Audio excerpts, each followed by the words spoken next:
भगवती सूत्र के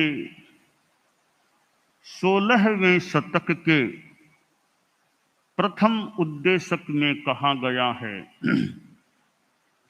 जीवे णम भन्ते किं अधिकरणी अधिकरणम गोयमा जीवे अधिकरणीवि अधिकरणम से केनत्थेनं भन्ते एवं बुच्चै जीवे अधिकरणीवि अधिकरणम गोयमा अविरतिम पदुच्चय से तेनत्थेनं गोयमा एवं बुच्चै जीवे अधिकरणीवि अधिकरणम।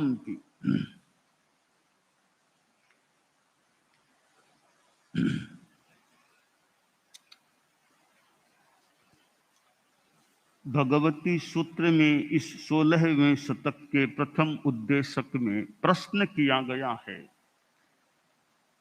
कि भन्ते जीव अधिकरणी है, अधिकरण है। उत्तर में कहा गया, गौतम, जीव अधिकरणी भी होता है, अधिकरण भी है। किस कारण से? अविरति की अपेक्षा है। एक शब्द है अधिकरण। अधिकरण का मतलब है जो दुर्गति में ले जाने वाली चीज है, जो दुर्गति में निमित्त बनती है, वह चीज अधिकरण है। जो जीव को दुर्गति में ले जाए वह अधिकरण है। उसमें शरीर भी निमित्त बन जाता है, इंद्रियां निमित्त बन जाती है, और भी शस्त्र प्रयोग, ये चीजें दुर्गति में जीव को ले जाने में कारण निमित्त बन सकती हैं। शरीर जीव के साथ है, वह अधिकरण भी बन सकता है। इंद्रियां अधिकरण भी बन सकती हैं। तो यह शरीर धर्म की साधना का साधन भी बन सकता है। दोनों विरोधी बातें हैं कि हमारा यह शरीर जो हमारी आत्मा के साथ है, यह दुर्गति का निमित्त भी बन सकता है। तो शरीर माध्यम खलु धर्म साधनम, यह शरीर धर्म का साधन भी बनता है। तो अधिकरण भी बन सकता है और धर्म साधन भी यह बन सकता है। अब जीव पर निर्भर है, कर्मों पर निर्भर है कि इस शरीर को दुर्गति का साधन बनाया जाता है या धर्म का, मोक्ष का, सुगति का साधन बनाया जाता है। तो जो जीव संयमी हैं, साधु हैं, अप्रमत्त हैं, अप्रमत्त साधु हैं, उनके लिए यह शरीर उस अवस्था में दुर्गति का निमित्त नहीं भी बन सकता। और असंयमी है, पापी हैं, उनका यह शरीर दुर्गति का निमित्त भी बन सकता है। शरीर अपने आप में तो जड़ है। मूल जो तत्व है अधिकरण का, वह है अविरति। तो जीव के साथ ये शरीर आदि हैं जिनसे असंयम फिर होता है, इसलिए जीव को अधिकरणी भी कहा जा सकता है। और अविरति और जीव तो एक ही है, एक में ही है, तो जीव को अधिकरण भी कहा जा सकता है।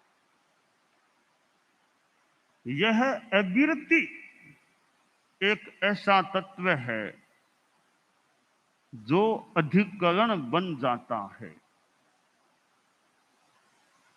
अविरति की अपेक्षा जीव को बाल भी कहा जाता है। अविरयिंग पदुच्च बाले, अविरति की अपेक्षा जीव बाल होता है। और विरयिंग पदुच्च पंडिये, विरति की अपेक्षा जीव पंडित भी कहलाता है। और विरया विरयिंग पदुच्च बाल पंडिये, विरति अविरति इन दोनों का मिश्रित रूप है, उसकी अपेक्षा जीव बाल पंडित कहलाता है। प्रथम 4 गुणस्थानों में अविरति होती है। 4 प्रथम गुणस्थानों में रहने वाले जीवों में अविरति होती है, इसलिए वे जीव बाल बाल कहलाते हैं। वैसे बच्चे को बाल कहते हैं, मानो धर्म की दृष्टि से वे बच्चे ही हैं, अभी धर्म क्रम में इतना विकास नहीं है, तो वे बाल हैं। और जिनमें विरति आ गई, सर्व विरति को जिन्होंने आत्मसात कर लिया, वे मनुष्य पंडित कहलाते हैं। यहां पंडित कोई विद्वान वाला वो पंडित विवक्षित नहीं प्रतीत होता, जिसमें विरक्ति है, संयम है, साधुता है, वह पंडित कहलाता है। जिसमें धर्म मोक्ष ये चीजें, इन चीजों से संबंधित साधना है, संयम है, वह पंडित कहलाता है। छठे गुणस्थान से लेकर 14वें गुणस्थान तक के गुणस्थानों में रहने वाला जीव पंडित हो जाता है। अब एक गुणस्थान बचा 5वां। पहले 4 गुणस्थानों में रहने वाले जीव तो बाल, छठे से 14वें गुणस्थान तक के गुणस्थानों में रहने वाले जीव पंडित, और एक जो अवशेष रहा 5म गुणस्थान, 5वें गुणस्थान में रहने वाला जीव बाल पंडित कहलाता है। तो बाल पंडित और बाल पंडित दोनों साथ में, बाल पंडित यानी मिश्र हो गया बाल पंडित रूप में। वह श्रमणोपासक, श्रावक या देश विरत, जिसे श्रावक भी उस अवस्था में हो तो उस रूप का श्रावक भी कहा जा सकता है, वह बाल पंडित होता है। यहां भगवती सूत्र में अधिकरण और अधिकरणी की बात बताई गई है। तो अविरति की अपेक्षा जीव अधिकरण भी होता है और अधिकरणी भी होता है। अव्रत, अविरति कह दें, अव्रत कह दें, चतुर्थ गुणस्थान में सम्यक्त्व तो है, परंतु व्रत नहीं होने से वह भी बाल है, अविरत जीव है, विरति नहीं है। दूसरा आश्रव अव्रत आश्रव है। उस अव्रत आश्रव को रोकने का तरीका है सावध्य योग का प्रत्याख्यान करना। साधु के सर्व सावध्य योग का त्याग होता है, तो उसका प्रभाव अव्रत आश्रव पर पड़ता है और अव्रत आश्रव निरुद्ध हो जाता है, व्रत संवर निष्पन्न होता है। त्याग तो किया अशुभ योग का, और निष्पन्न हुआ है व्रत संवर। कहीं कहीं ये पॉइंट दबाव तो कई असर उसका शरीर में कहाँ हो जाता है। एक्यूप्रेशर की जो चिकित्सा प्रक्रिया है कि दबाया तो यहाँ से है, असर कहाँ शरीर पर उसका हो जाता है। तो दबाया तो अशुभ योग, आश्रव को त्याग, अशुभ योग का त्याग किया, निष्पन्न हो गया व्रत संवर। तो एक्यूप्रेशर की प्रक्रिया से हम इस बात को यूं समझ सकते हैं कि किसका प्रभाव कहाँ होता है। तो यह अव्रत आश्रव को रोकने का तरीका एक है, वह है अशुभ योग का त्याग कर देना। यह एक तरीका है अव्रत आश्रव को रोकने का।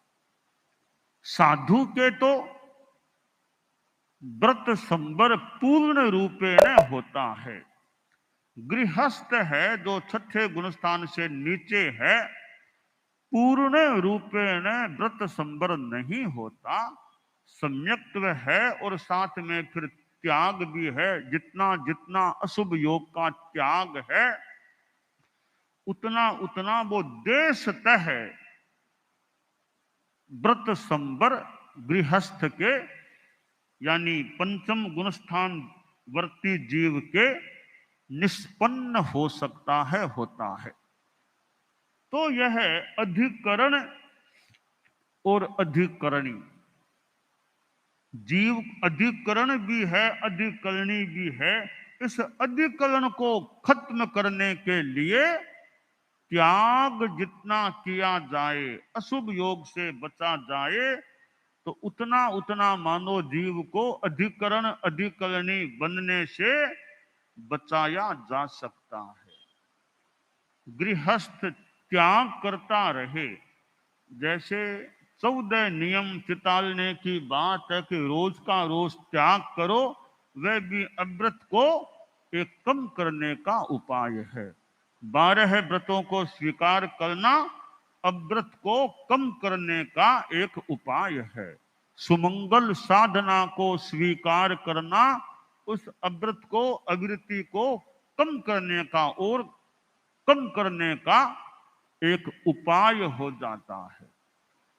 वैसे दिन में भी गृहस्थ है कि खाना खा लिया, अब 3 घंटा का त्याग कर दें, पानी के सिवाय कुछ नहीं खाना पीना, तो वह भी एक मानो व्रत, अव्रत को कम करने का उपाय हो जाता है। इसलिए कि भी खाना खा लिया, अब जरूरत नहीं है तो जरूरत पड़ेगी तो पड़ेगी, कोई बात नहीं, त्याग कर दो। तो 24 घंटों में 2-3 घंटे तो खुले रहते हैं मान लो, बाकी सबके त्याग, खाना पीना का त्याग, त्याग त्याग, पानी के सिवाय त्याग, जितना त्याग करें उतना अच्छा है।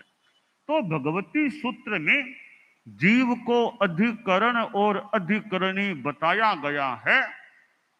शास्त्रकार ने कहा अविरतिम पदुच्च, अविरति की अपेक्षा जीव को अधिकरण और अधिकरणी दोनों कहा गया है।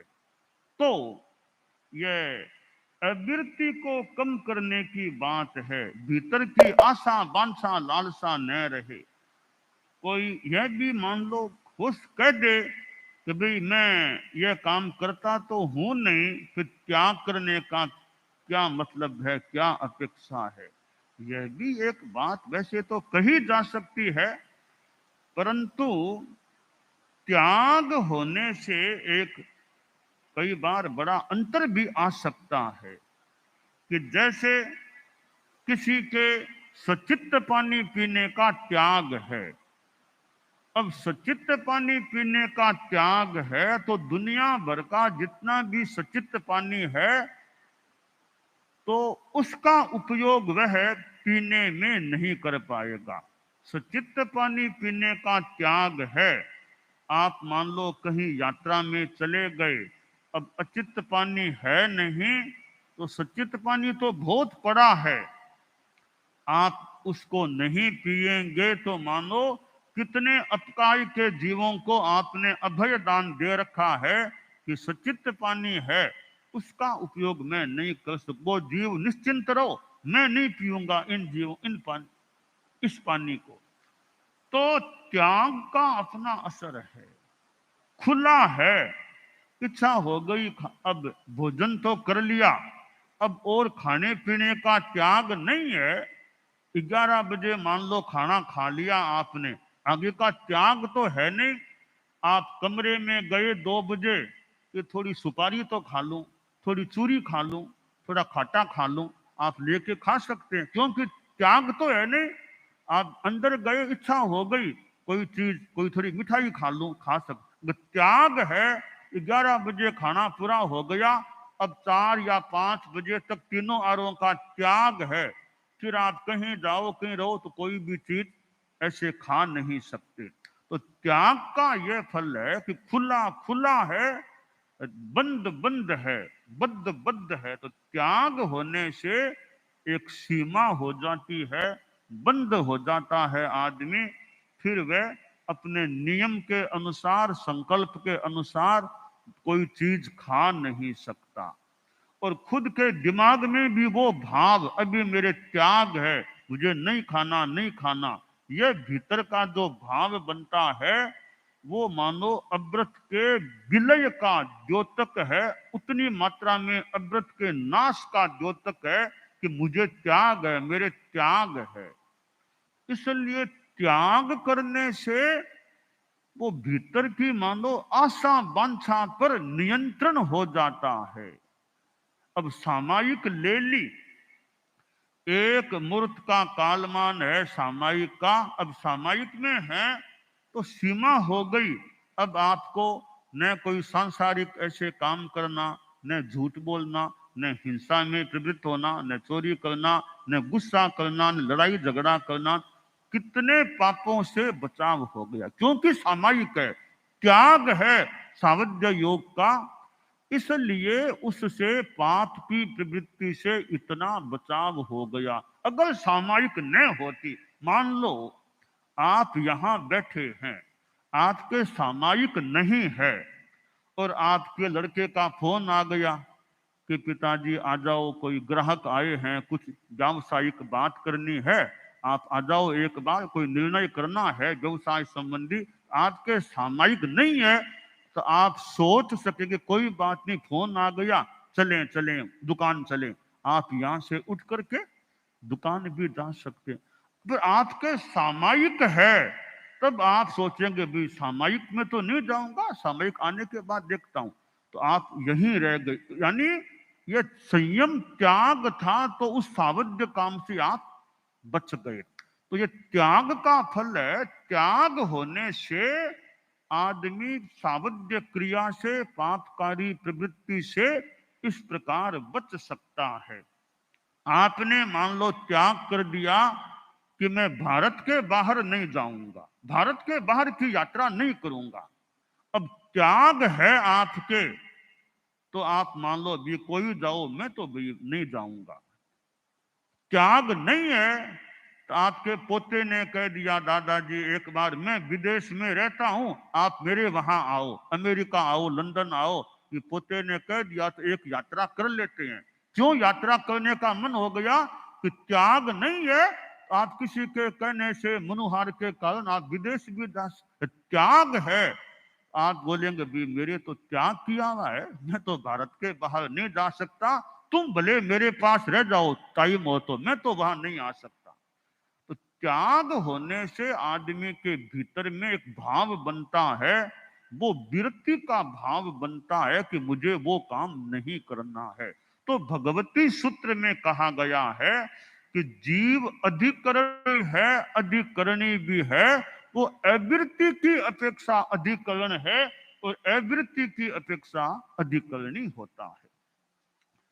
दानान सेठम अभयपयानम सच्चे सुया अणवज्जं वयंती तवेषु या उत्तम बंभचेरम लोगुत्तमे समणेनाय।